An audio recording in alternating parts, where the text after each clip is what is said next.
السلام علیکم ورحمۃ اللہ وبرکاتہ۔ اللہم انا نسألک علما نافعا وعملا متقبلا وقلبا خاشعا۔ رب کریم ہمیں وہ علم عطا کیجیے جو واقعتاً ہمارے لیے مفید ہے، اور پھر اس عمل کی توفیق دیجیے جو آپ کو پسند آنے والا ہے، اور پھر اتنا اچھا علم مل جانے کے بعد اور ایسا عمل کر لینے کے بعد ہمیں اترانے والا نہ بنائیے، ہمیں اپنے سے ڈرنے والا ہی رکھیے۔ آج کا جو موضوع ہے میں سمجھتا ہوں کہ بہت ہی اہم موضوع ہے۔ اللہ کرے کہ آج کی نشست سے ہم سب کوئی خیر کی بات حاصل کر سکیں۔ میری گفتگو کے 5 حصے ہیں۔ سب سے پہلے میں یہ بات کروں گا کہ غور و فکر سے کیا مراد ہے، پھر میں یہ بات عرض کروں گا کہ غور و فکر سے گریز کرنے کے کیا نتائج ہیں، تیسرے حصے میں یہ بات کروں گا کہ غور و فکر کے معیارات کیا ہو سکتے ہیں، اور اس کو سمجھنے کے لیے میں 7 سوالات آپ کی خدمت میں رکھوں گا جو غور و فکر کے مختلف معیارات میرے خیال میں، یعنی میں یہ سمجھتا ہوں کہ غور و فکر کے جن معیارات پر ہمیں پہنچنے کی جدوجہد کرنی چاہیے وہ ان 7 سوالوں سے انشاءاللہ تعالی واضح ہو سکیں گے۔ پھر چوتھے حصے میں یہ بات عرض کروں گا کہ غور و فکر نہ ہو سکنے کی کیا وجوہات ہیں۔ تو میں کوئی 7 وجوہات کا بھی تعین کروں گا کہ معاشرے میں اگر غور و فکر نہیں ہو رہا یا اس سے گریز ہے تو اس کے بڑے اسباب کیا ہیں، اور پھر آخری حصے میں یہ عرض کروں گا کہ غور و فکر کے عمل کو فروغ دینے، اپنی صلاحیتوں کے اعتبار سے، اپنے ذوق کے اعتبار سے، اپنے قلبی رجحان کے اعتبار سے، اپنے ذہنی رویوں کے اعتبار سے ہمارے کرنے کے کام کیا ہیں، اور اس حوالے سے بھی میں آپ کی خدمت میں کوئی 13 عملی تجاویز بھی پیش کروں گا۔ کوشش کیجئے گا کہ تفصیلی نوٹ ٹیکنگ کریں، کوئی سوال آئے تو اس کو بھی اپنے پاس لکھ لیجئے۔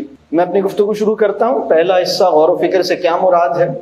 دیکھیے، بعض لفظ ایسے ہوتے ہیں جن کی مقصدیت ایک جیسی ہوتی ہے، وہ ہم معنی الفاظ کے طور پہ معاشرے میں مستعمل ہوتے ہیں، اور ان لفظوں کے جداگانہ مفاہیم سے لوگ عموماً آشنا نہیں ہوتے، لیکن چونکہ ہمارا موضوع ہے غور و فکر تو میں ضرورت محسوس کرتا ہوں کہ ان 2 لفظوں کو، غور کرنا کسے کہتے ہیں اور فکر کرنا کسے کہتے ہیں، اس کو تھوڑا سا ہم اس کو کھولیں۔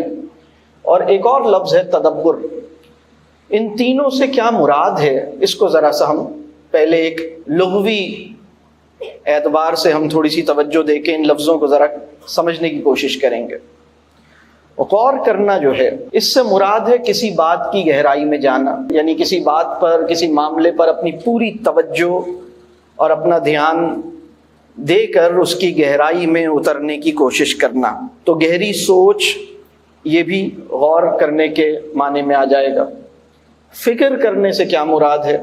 فکر جو لفظ ہے نا، یہ ایک ایسا لفظ ہے جو بہت سے مفاہیم اور بہت سے معنوں میں استعمال ہوتا رہا ہے۔ قرآن کریم کے اندر جو غور و فکر کی دعوت دی گئی ہے اس کے لیے یہ لفظ تفکر استعمال ہوا ہے، اس کا روٹ فکر ہے۔ تو یہ بہت جامع لفظ ہے اور اس کے اندر کئی حوالے اور کئی مفاہیم اس کے اندر موجود ہیں۔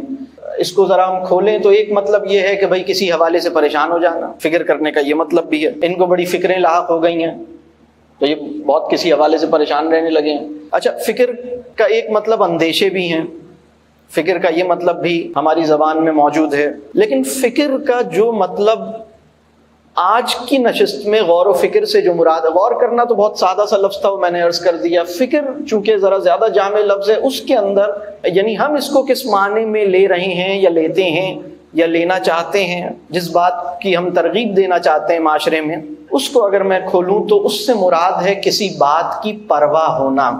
یہ بھی فکر ہے، یعنی آپ کو کسی بات کی بہت پرواہ ہے۔ پرواہ ہونا اور پریشانی ہونا ایک بات نہیں ہے۔ مجھے فکر ہے کہ میری اولاد کا کیا بنے گا، میرا کیا بنے گا، تربیت کیسے ہوگی، تو یہ پرواہ ہے آپ کو۔ بے پرواہی نہیں ہے بلکہ پرواہ ہے، الحمدللہ، اس کا مطلب ہے فکر ہے۔ لیکن فکر کا ایک مطلب، جیسے میں نے کہا کہ پریشان ہونا، تو ہم ابھی جس کانٹیکسٹ میں یہ لفظ استعمال کر رہے ہیں وہ یہ والا کانٹیکسٹ ہے، وہ پریشان ہونے والا نہیں۔ اسی طرح کسی خیال کا مستقل دل میں رہنا، یعنی دل میں کوئی خیال مستقل گھر کر لے، اسے بھی فکر کہتے ہیں۔ فکر کا ایک مطلب خیال بھی ہے، تھاٹ کو ہم فکر کہتے ہیں، اسی سے بنا ہے افکار۔ اور فکر کا ایک مطلب جو ہے وہ رائے بھی ہے، اور فکر کا ایک مطلب الجھن بھی ہے۔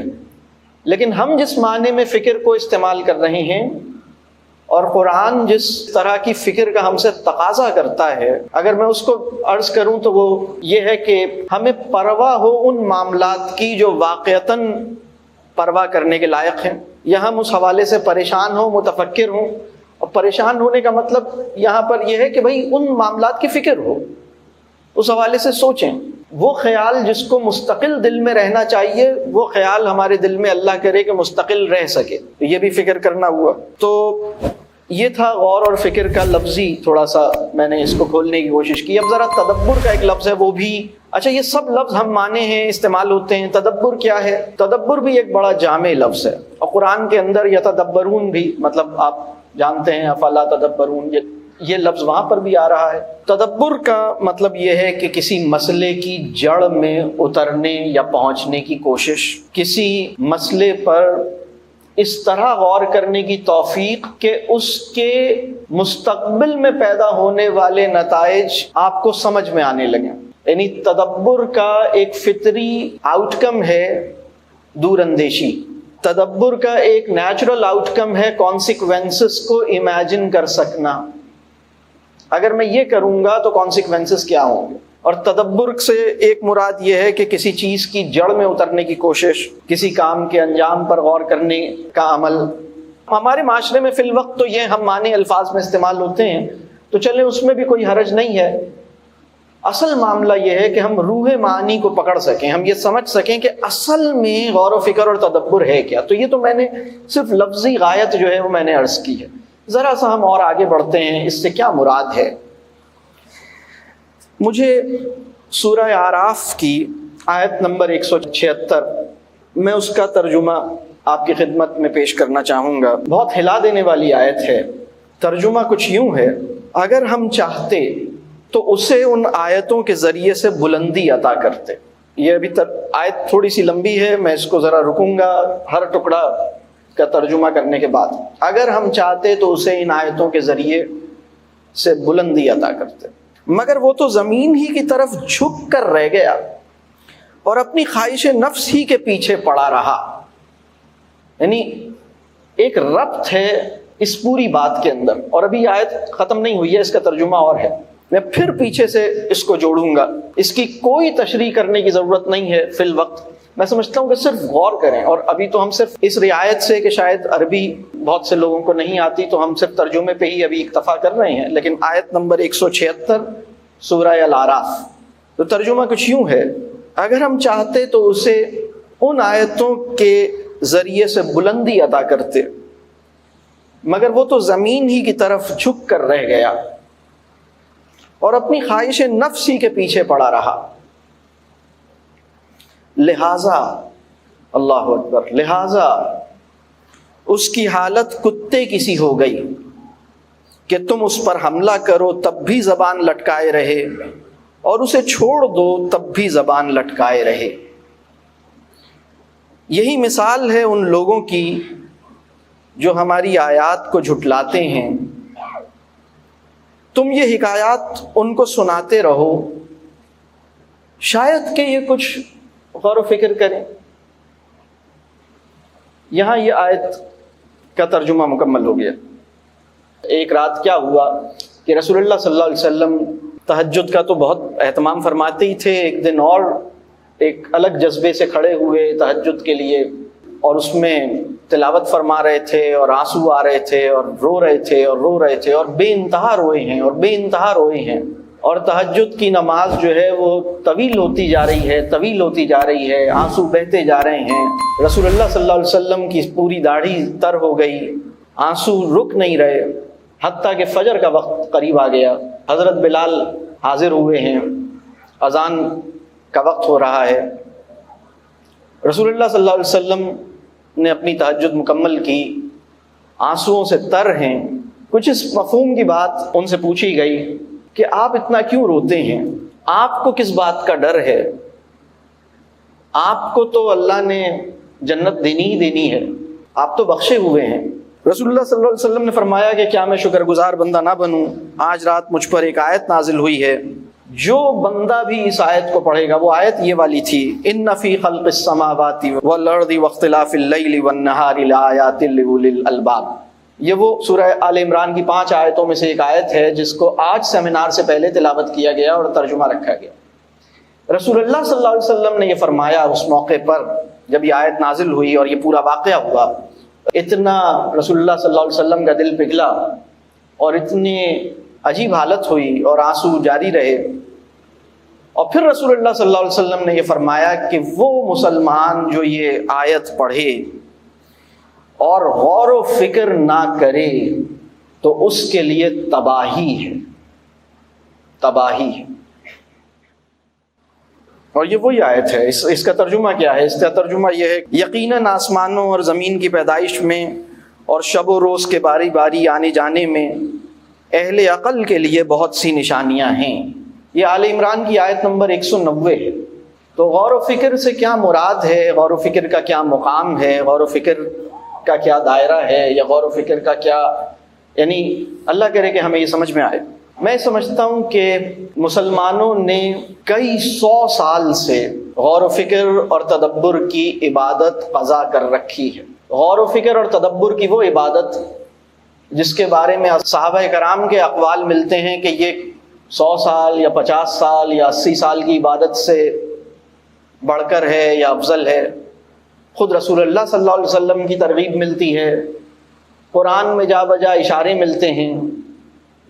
تو یہ ایک دینی تقاضا ہے، غور و فکر اور تدبر ایک دینی تقاضا ہے، ایک دینی ذمہ داری ہے۔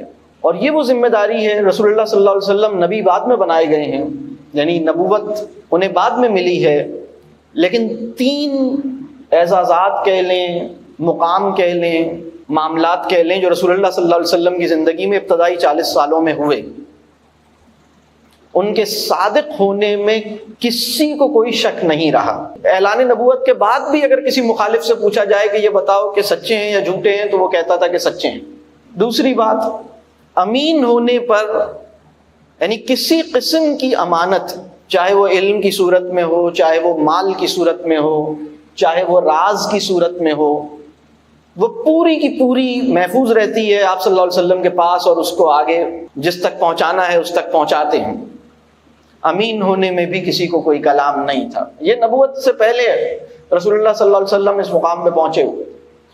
تیسری بات آپ غور کیجئے، غار حرا جاتے تھے غور و فکر کرنے، مطلب ذرا غور کیجئے کیوں جاتے تھے؟ یعنی قرآن نازل نہیں ہوا تھا، نماز کا طریقہ کار بہرحال اس طرح سے بعد میں یعنی ہمارے علم میں آیا ہے کہ بھائی رسول اللہ صلی اللہ علیہ وسلم کو حضرت جبرائیل علیہ السلام نے پورا طریقہ سمجھایا اور یہ پوری بات، لیکن وہ تو بعد کے معاملات ہیں۔ اس وقت کیوں جاتے تھے؟ تو ہمیں یہ معلوم ہوتا ہے کہ غور و فکر اور تدبر کے لیے جاتے تھے، اور اس میں بھی چند چیزوں پہ غور کیجئے۔ نمبر 1، 1400 سال پہلے کے شہر میں بھی سکون ہوتا ہوگا کہ نہیں ہوتا ہوگا؟ آج کے دیہاتوں سے زیادہ سکون والی جگہیں اس زمانے کے شہر ہوتے ہوں گے۔ آج کے دیہاتوں میں موبائل فون بجتا ہے نا، اور ٹی وی چینلز بھی ہوتے ہیں، گاڑیوں کا شور بھی ہوتا ہے، جنریٹر بھی چل رہا ہوتا ہے۔ اس زمانے کے دیہاتوں میں یہ شور تو نہیں ہوتا ہوگا۔ شہر بھی اس زمانے کے کسی حد تک پرسکون ہی تھے نا، آج کے مقابلے میں تو بہت پرسکون تھے نا۔ کیوں جاتے تھے وہاں سے نکل کے؟ اپنے شہر کو چھوڑ کر جاتے تھے۔ کہاں جاتے تھے؟ فطرت میں جاتے تھے، ہائیکنگ کرتے تھے، اوپر جاتے تھے۔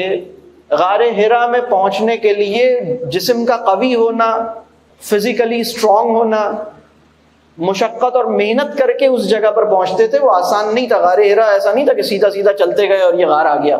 آج بھی آپ غار حرا پہنچنے کی کوشش کیجئے تو پتہ چل جائے گا کہ غار حرا میں پہنچنا آسان بات ہے یا مشکل ہے۔ اب غور کیجئے، شہر کو چھوڑ کے جاتے تھے جو اس زمانے میں بھی بہرحال ایسا ہنگامہ خیز نہیں تھا، آج کے دیہات کے مقابلے میں بھی نسبتاً پرسکون تھا، اسے چھوڑ کے جاتے تھے، فطرت میں جاتے تھے۔ فطرت میں بھی کسی ایسے مقام کا انتخاب کرتے تھے جو کسی پہاڑ کے دامن میں اس کے غار میں ہو۔ پہاڑ کے اوپر نہیں بیٹھتے تھے، اس کے دامن میں، اس کے غار میں چلے جاتے تھے، جہاں کامل تنہائی کا تجربہ ممکن ہو سکے، جہاں خاموشی ممکن ہو سکے، جہاں اللہ کی نشانیاں اور اللہ کی پریزنس کو انسان بغیر کسی کے حائل ہوئے بغیر کسی ایسی چیز کے جو میری توجہ کو کھینچتی ہو، ایسی ساری چیزیں ہٹ گئی نا، اب کوئی چیز میری توجہ کو کھینچ نہیں رہی، وہاں پر وہ اس کے اوپر اور باقاعدگی سے جاتے تھے، اور اس کا ایک بہت وقت ہوتا تھا، یہ چند منٹوں کی بات نہیں ہوتی تھی، سوچنے کی بات ہے، کیا کرتے تھے، غور و فکر اور تدبر، اس کو سمجھنے کی بات ہے۔ تو غور و فکر اور تدبر جو ہے وہ ہمارا فطری جوہر ہے، یعنی غور و فکر اور تدبر کی ترغیب تو دین نے ہمیں دی ہے، لیکن اگر دین نہ بھی آتا تو بھی یہ ہماری نیچر کے اندر یہ ایک نیچرل، الحمدللہ ہم سب کے اندر ایک نیچرل کوالٹی ہے، یعنی غور و فکر اور تدبر اللہ کو ماننے والے پر تو فرض ہے، اس لیے کہ اللہ کہہ رہا ہے کرو یہ کام، اس کے لیے تو یہ دینی تقاضا بھی بن گیا ہے۔ لیکن اگر کوئی انسان اللہ کو نہیں بھی مانتا تو بھی اس کے اندر غور و فکر اور تدبر کی صلاحیت اللہ نے رکھی ہے، یہ اس کی ایک فطری کوالٹی ہے۔ تو غور و فکر ہمارا فطری جوہر بھی ہے، ہمارا دینی تقاضا بھی ہے، اور غور و فکر ایک بامعنی زندگی، میننگ فل لائف کی ضرورت بھی ہے۔ اس وقت یہ ہوا ہے، ہم اس وقت جس دور میں ہیں، خاص طور پہ جدید شہری آبادیاں، بلکہ اس میں اور جدید پڑھی لکھی شہری آبادیاں، اس وقت جو پرابلم ہوا ہے وہ یہ ہے کہ غور و فکر اور تدبر، اس کی اہمیت اور ضرورت کا احساس نہیں ہے۔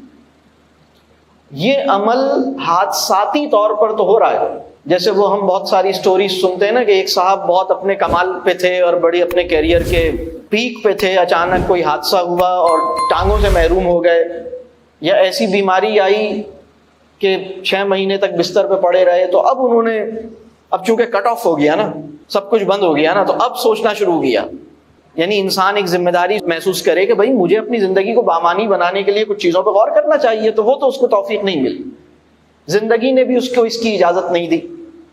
لیکن جب وہ کہیں ہاسپٹلائز ہو گیا، یا کوئی اس کو فائنینشیل کرائسس آ گیا، بینکرپٹ ہو گیا، یا شادی ختم ہو گئی، یا کوئی اور مسئلہ ہو گیا، کوئی حادثہ، کوئی انتقال ہو گیا، تب اس نے ذرا سا جیسے ایک رک کے سوچنا شروع کیا، اور ان باتوں کو سوچنا شروع کیا جن باتوں کو سوچنا زندگی کو بامعنی بنانے کی بہت بڑی ضرورت ہے، اس کے بغیر زندگی بامعنی نہیں بن سکتی۔ تو یہ جو غور و فکر اور سوچ بچار کا عمل تھا وہ اتفاقی اور حادثاتی ہے۔ انسان کو خاص طور پہ جدید شہری تعلیم یافتہ آدمی، اور پھر اس کی بات کیوں کریں، اس وقت تو دیہات بھی بہت جدید ہو گئے ہیں، تو عہد جدید میں انسان کے لیے غور و فکر اور تدبر کی اہمیت اور ضرورت کو محسوس کرنا یہ ممکن نہیں رہا۔ اس کی توفیق، اس کا طرز زندگی اس کو اجازت ہی نہیں دیتا کہ غور و فکر اور تدبر کرے، اور پھر وہ اس عمل کو عبادت میں شمار نہیں کرتا۔ یہ تو بات بالکل ہی نرالی ہے، شاید بہت سے لوگوں کے لیے ایک نیا انکشاف ہوگا، وہ کہیں گے آپ غور و فکر اور تدبر عبادت ہے، مطلب یعنی ہمارا تصور عبادت مصلی کی لمبائی اور چوڑائی تک محدود ہے۔ بہت سے لوگوں کو یہ محسوس ہوتا ہے جب میں مصلی پہ کھڑا ہوتا ہوں تو میں حالت عبادت میں ہوں، اور جب میں سر جھکا کر تنہائی میں کسی ٹیبل پہ بیٹھ کے کسی ڈائری پہ کوئی پیپر اور پین لے کے کچھ غور کر رہا ہوتا ہوں اور کچھ پوائنٹس بنا رہا ہوتا ہوں تو میں حالت عبادت میں نہیں ہوتا۔ یعنی دیکھیں، اس کی ضرورت کا احساس نہیں ہے، اس کی اہمیت کا احساس نہیں ہے، اس کی توفیق نہیں مل رہی۔ اگر یہ عمل ہو رہا ہے تو حادثاتی اور اتفاقی طور پہ ہو رہا ہے، اور اس عمل کو عبادت میں شمار نہیں کیا جا رہا، یہ کوئی عبادت ہے ہی نہیں۔ لہذا کئی 100 سال سے مسلمانوں نے غور و فکر اور تدبر کی عبادت کو قضا کر رکھا ہے۔ آپ کسی بھی مسلک سے تعلق رکھتے ہو یا آپ کا کوئی بھی مسلکی جھکاؤ ہو، آپ اپنے مسلک کے کسی بھی بڑے انسان کو جو انسانی تاریخ میں مسلمانوں کا جو عظیم دور گزرا ہے اس میں کسی بھی بڑے آدمی کو اٹھائیے، اس کی بایوگرافی پڑھنا شروع کیجئے، اور آپ حیران رہ جائیں گے کہ اس کی پوری زندگی میں غور و فکر اور تدبر بھرا ہوا ہے۔ آپ کو پتہ چلے گا کہ اس مسئلے کے اوپر فلاں امام نے اتنی تفصیل سے بحث کی ہے، اور آپ کو پتہ چلے گا کہ یہ پوری رات غور و فکر اور تدبر میں تھے، پوری رات جاگتے رہے اور 40 مسائل دریافت کر لیے۔ میں یہ آپ سے عرض کر رہا ہوں، آپ کو چیلنج کہہ رہا ہوں، کسی بھی امام کو آپ اٹھائیے، کسی بھی بڑے آدمی کو اٹھائیے، آپ کو پتہ لگے گا کہ غور و فکر اور تدبر ان پر بہت ساری چیزیں منکشف کر رہی تھی، بہت سے مسائل اور ان کے حل دریافت کر رہے تھے، بہت سے نکتے ان پہ کھل رہے تھے، بہت سی آیات کی ایسی تفصیل اور ایسی گہرائی میں پہنچنے کا انہیں سعادت حاصل ہو رہی تھی، یہ غور و فکر اور تدبر کی وجہ سے۔ اب یہ ساری گفتگو میں پہلا پوائنٹ کے ذیل میں کر رہا ہوں، اس سے مراد کیا ہے؟ میں سمجھتا ہوں کہ کم از کم 5 اہم ڈومینز ہیں ریفلیکشن کے، یا دائرے کہہ لیجئے یا ڈومینز کہہ لیجئے۔ اپنی ذات پہ غور کر سکنا، اور اس کا مطلب ہے اپنے ماضی اور اپنے حال اور اپنے ممکنہ مستقبل کو اپنے تخیل میں لا سکنا۔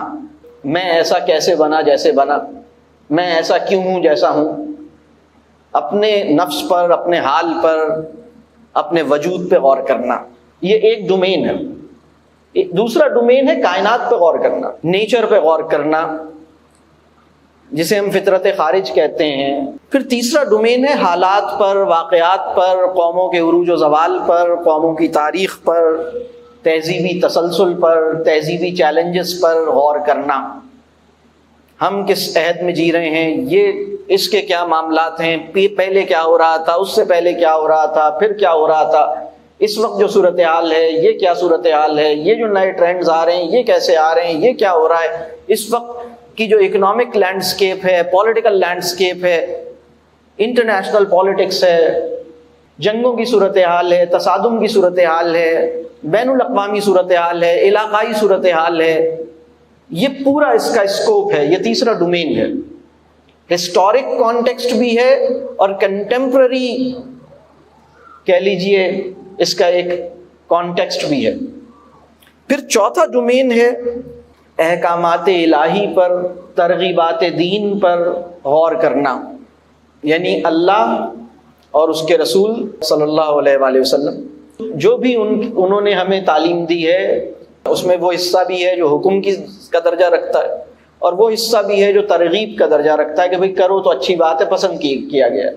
اس کی کوئی معنویت تلاش کرنا، یہ سمجھنا کہ یہ سب میری بھلائی کے لیے ضرور کیا گیا ہوگا، اس پہ میرا ایمان ہے، اور یہ سب میرے لیے ٹھیک ہے، اور مجھے اس کو فالو کرنا ہے، اور اس کو صحیح مانتا اور سمجھتا ہوں، اور اس کو اختیار کرنے کی کوشش کر رہا ہوں، الحمدللہ کوشش ہے۔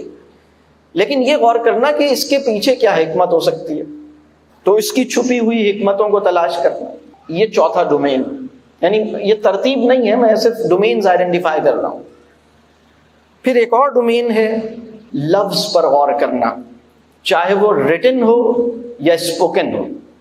تو یہ کچھ ڈومینز ہیں غور و فکر کے۔